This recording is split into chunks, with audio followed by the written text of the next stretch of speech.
Actual అక్కడ దూరంగా అక్కడ కొట్లాడుతున్నాయి ఎలిఫెంట్స్, అస్సలు భలే.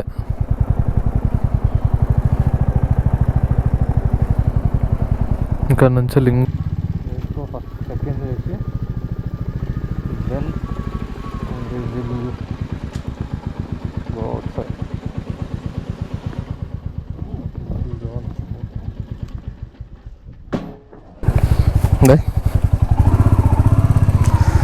Okay, good morning.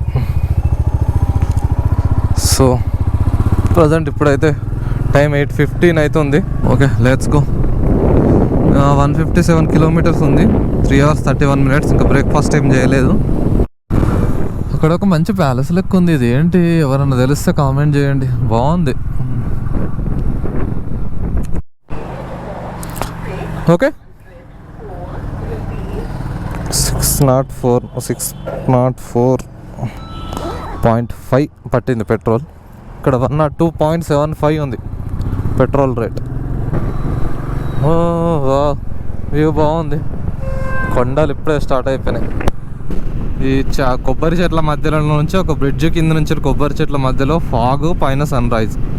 అసలు ఒక మంచి సీనిక్ ల్యాండ్స్కేప్ ఫామ్ అయింది ఇక్కడ. సో ఆ వ్యూలో చూస్తూ ఉంటే భలే అనిపిస్తుంది. మన ఫస్ట్ టోల్ గేట్ ఇది. మంచి వ్యూ ఉంది పొద్దున చూడడానికి. ఒక కొత్త బ్రిడ్జ్ కింద వాటర్ బాగుంది. ఇవే మంచి వ్యూ. ఇవే ఇప్పుడు మనం ఈ రూట్ వెళ్తున్నాం కదా, ఇటు ఊటీకి వెళ్తుంది, ఇదే రూట్ వయనాడుకి కూడా వెళ్తుంది. కాబట్టి కోజికోడ్ కూడా ఇదే రూట్. చూడండి, ఊటీ 105, మన ఇప్పుడు వయనాడు 130. అంటే మనం మళ్ళీ వయనాడు వెళ్ళి మళ్ళీ వెనకకు వచ్చి మళ్ళీ ఊటీ రావాలి కొంచెం దూరం. ఆ రోజులు మళ్ళీ రావు, నేను నిన్న కానే కావు.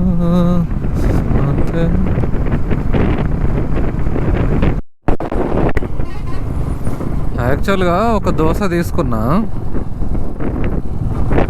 ఏదో బాగానే ఉన్నది, చేస్తాడేమో అనుకున్నాను. వరస్ట్గా ఉంది. ఫస్ట్ బుక్ బాగానే అనిపించింది, ఒక పుదీనా చట్నీ లాగా ఇచ్చారు ఏదో. ఓకే, ఫస్ట్ బైట్ పర్లేదు, ఏదో డిఫరెంట్ టేస్ట్ ఉంది అనుకున్నా. తర్వాత చాలా దరిద్రంగా ఉంది. ఏదో కంప్లీట్ చేసి వచ్చేసిన. అది కూడా 60 రూపీస్. డబుల్ బొక్క అనిపించింది నాకు. మ్యాగీ చేసుకొని తిన్నా అయిపోయేది. మైసూర్ టు ఊటీ రూట్లో కన్స్ట్రక్షన్స్ బాగా జరుగుతున్నాయి. నేను చూసిన మేబీ రోడ్లో 6 లైన్ చేస్తారు అనుకుంటా. అటు సైడ్ ఇటు సైడ్ తవ్వుతారు. ఇక్కడి నుండి మనకు ఆల్మోస్ట్ ఫారెస్ట్ ఎంటర్ అవుతున్నాం. మనం ఫారెస్ట్లోకి ఎంటర్ అయిపోయినా.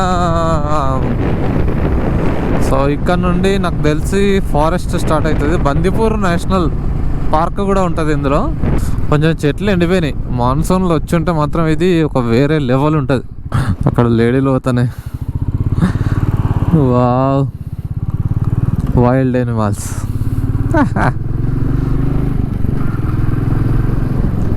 మీరు గమనించారో లేదా, నా ఫోన్లో అయితే తీసిన వీడియో పెడతా.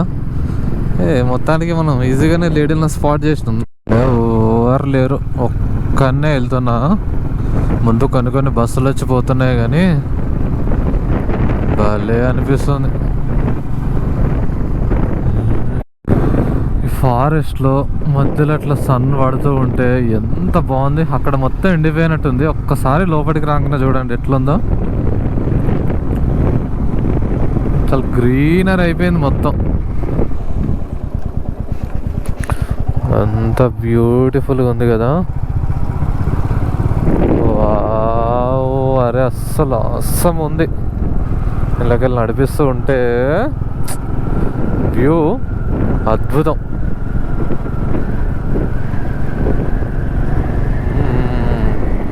అది ఎప్పుడు వచ్చినా కూడా స్టార్టింగ్ కంటే ఇప్పుడు బాగుంది, చల్లగా వస్తుంది. Welcome to Bandipur tiger reserve.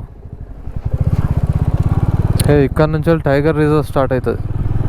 Tigers కనబడే ఛాన్సెస్ అయితే తక్కువ. ఇలాంటి వాటర్ లొకేషన్స్లో ఏమన్నా కనిపిస్తే కనిపించవచ్చు, బట్ మోస్ట్లీ తక్కువే. Moolehole forest check post. Welcome to Kerala state. NH212 పైన ఉన్నాం మనం.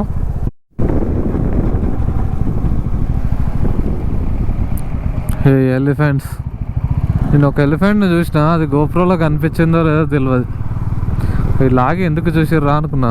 మన పక్కకే ఎలిఫెంట్స్ ఉన్నాయి, బట్ మనం చూడట్లేదు అంతే. వాళ్ళు లోకల్స్ కాబట్టి, అది కేరళ వెహికల్ కాబట్టి వాళ్ళు ఆపి చూపించినట్టున్నారు మేబీ.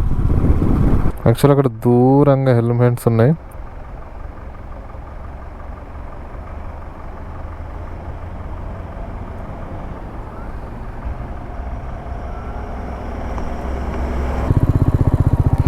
అక్కడ కొట్లాడుతున్నాయి ఎలిఫెంట్స్, అస్సలు భలే.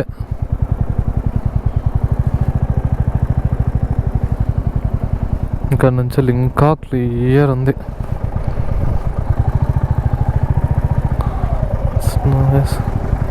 ఇక్కడ కొంతమంది ఇండ్లు కూడా ఉన్నాయి. చాలామంది ఇక్కడే బతారు మేబీ.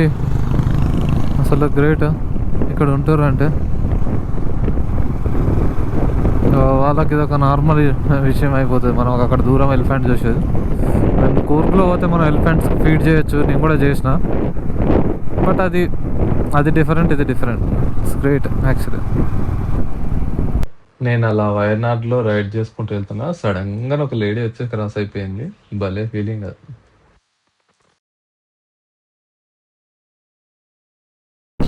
లేడీ మన ముందులా పరిగెత్తింది.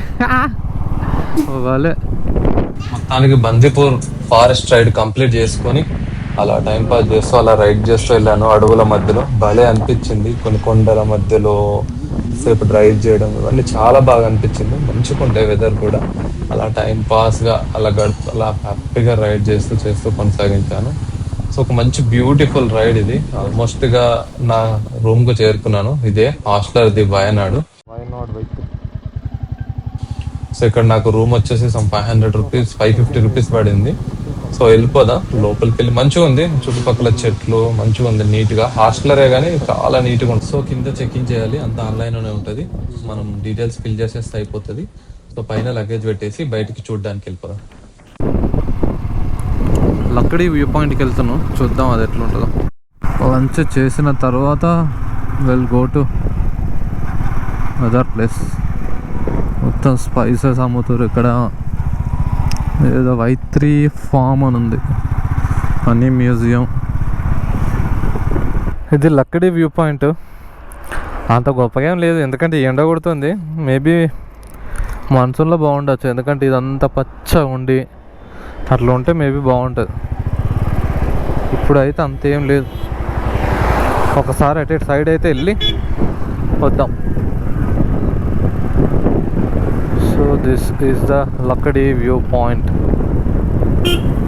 కోతలు బాగా ఎక్కువ ఉన్నాయి.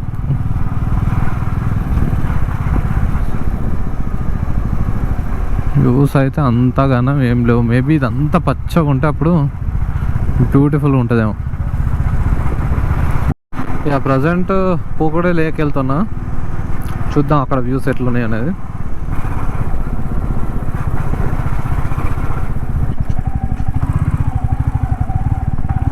ఉందని చూపిస్తుంది ఇప్పుడు ఎందుకు పార్కింగ్.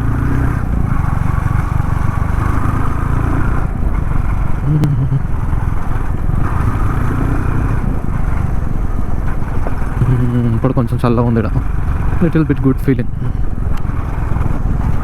అక్కడ ఒక మ్యాగీ తినేసిన. ఉక్కడ లేక్ ఎంట్రన్స్ అయిపోయినా. ఎంట్రీ టికెట్ వచ్చేసి 40 రూపీస్ ఉంది పర్ పర్సన్ కి. సో లేక్ అయితే చాలా బాగుంది చూడ్డానికి, మంచి టైం పాస్ అయింది ఇక్కడ నాకు. సో ఇందులో మనకు బోటింగ్ కూడా ఉంది. ఒక్కసారి మీరు ఆ విజువల్స్ చూడండి ఎంత బాగుందో. ఇక్కడ మొత్తం లేక్ లో ఒక మన పింక్ లీవ్స్ అనేటివి రాలిపోయి ఉంటాయి లేక్ అంతా. సో దానివల్ల లేక్ చూడడానికి మంచి బ్యూటిఫుల్ గా అనిపిస్తుంది. సో ఎక్కడ చూసినా మంచి చుట్టూ మొత్తం ఒక లేక్ చుట్టూ ఒక రౌండ్ వేయచ్చు మనం వాకింగ్ చేసుకుంటూ. మంచి చెట్లు ఉంటాయి, ఎక్కడైనా కూర్చొని హ్యాపీగా లేక్ చూస్తూ ప్రశాంతంగా టైం గడపచ్చు. ఒక మంచి టూరిస్ట్ స్పాట్ అని చెప్పొచ్చు వయనాడ్ లో. పేరు వచ్చేసి పూకడే లేక్. సో పెద్ద కాస్ట్లీ కూడా ఏం కాదు, బెటరే. 30 రూపీస్ ఇస్ వర్త్ అనిపించింది నాకు లోపల రావడం. బోటింగ్ అనేది ఇంక ఎక్స్ట్రా ఉంటది. సో దాన్ని బట్టి మీరు ప్లాన్ చేసుకోండి. నాకైతే మంచిగా అనిపించింది. కొన్ని ఫొటోస్ కూడా దిగినట్టు ఇక్కడ. సో ఇక్కడ ఎండ హార్ష్గా ఉంది కొంచెం, ఎందుకంటే నేను వెళ్ళింది జనవరిలో. సో మీరు కొంచెం రైనీ సీజన్ లో వస్తే ఇంకా చాలా బాగుంటదేమో.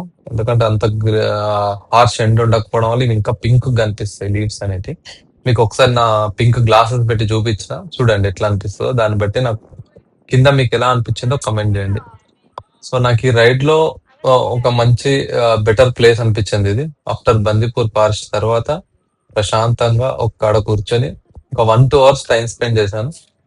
మంచిగా డే అంతా రైడ్ చేసిన తర్వాత ఒక మంచి రిలాక్సేషన్ మోడ్ అనిపించింది నాకు ఇక్కడైతే. So it's a better place. ఇంకొక జుగాడ్ చూపిస్తా. ఇది యాక్చువల్గా పింక్ కలర్ లో ఉంది బ్యాక్గ్రౌండ్ అవన్నీ, కాకపోతే అంత కనిపిస్తలేవు. ఇప్పుడు చూడండి ఎట్లుంటుంది. ఇవి నా స్పెట్స్ పింక్ ఉంటాయి.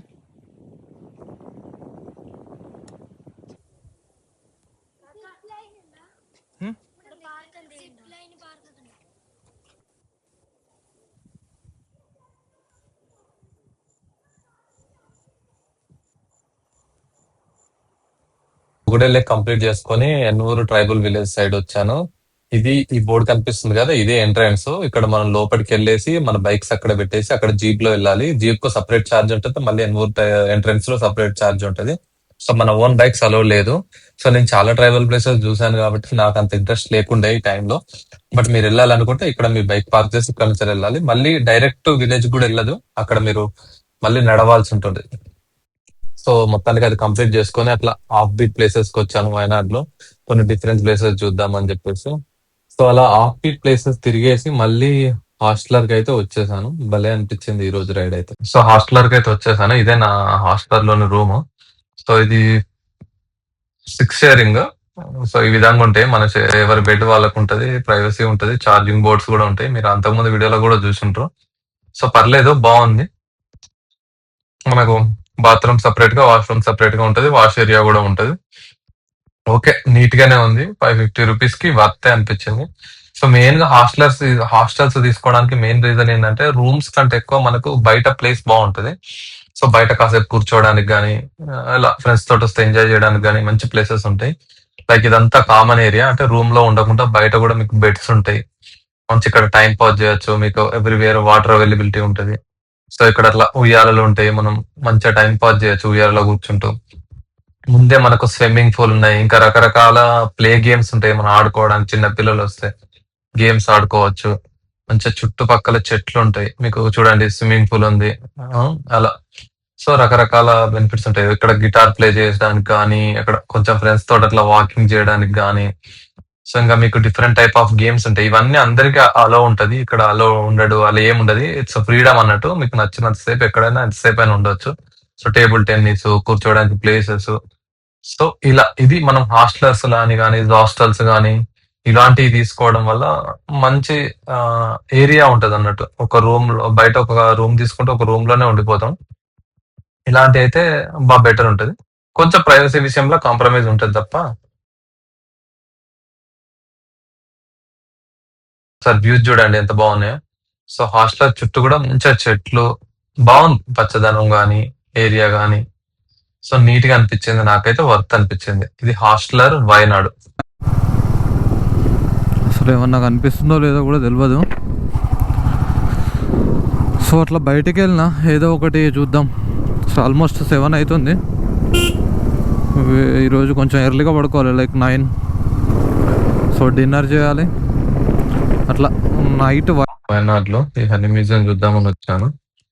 సో ఇక్కడ మనకు రకరకాల ప్రోడక్ట్స్ ఉంటాయి. హనీతో తయారు చేసిన ఈ చాక్లెట్స్ అండ్ అదర్. మొత్తానికి ఇక్కడ వీళ్ళ ఫ్యాక్టరీస్ లో తయారయ్యే ప్రొడక్ట్స్ అమ్ముతారు. ఇక్కడ మనం 30 రూపీస్ ఎంట్రీ ఫీ ఉంటది. సో ఇక్కడ హనీ ఎట్లా తయారవుతుంది, ఎన్ని రకాల హనీస్ ఉన్నాయని అన్ని ఎక్స్ప్లెయిన్ చేస్తాడు, మిషన్స్ చూపిస్తాడు, వీళ్ళకి వచ్చిన రివార్డ్స్ చూపిస్తారు.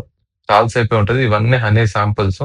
సో మనకు అన్ని రకాల శాంపుల్స్ ఒక స్పూన్ టేస్ట్ చేయమని ఇస్తారు. సో అన్నిట్లలో మనకి ఏది నచ్చితే అది కొనుక్కోవచ్చు. అవన్నీ ఇక్కడ అమ్మడానికి రెడీ ఉంటాయి. వాటి ప్రైజెస్ కూడా డైరెక్ట్ విజిబుల్ ఉంటాయి. సో అంటే మీరు 30 రూపీస్ కు వర్త్ అని చెప్పుకోవచ్చు. హనీ ఎట్లా తయారైతే అని హిస్టరీ తెలుసుకుంటారు, దాంతో పాటు శాంపుల్స్ కూడా చూస్తాం. ప్రజెంట్ 8:26 అవుతుంది. రూమ్కి వెళ్ళిపోతున్నా హాస్టలర్కి.